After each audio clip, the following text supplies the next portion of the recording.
The Isle of Man is an underrated place for a holiday. Flying on a Loganair ATR 72 with a traditional Scottish shack made a change. The island is the birthplace of the Bee Gees, hence the statue. I recommend the Queen's Scallops and ice cream in Ramsey.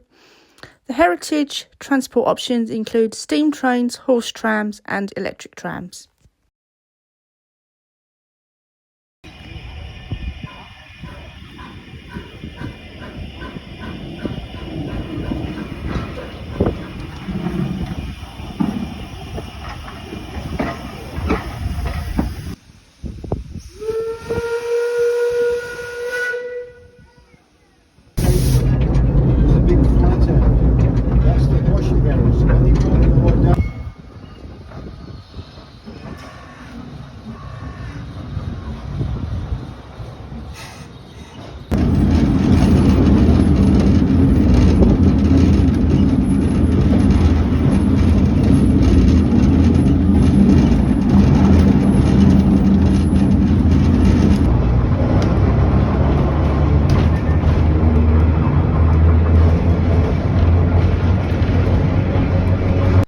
Even the modern buses follow the Manx traditions. Hello,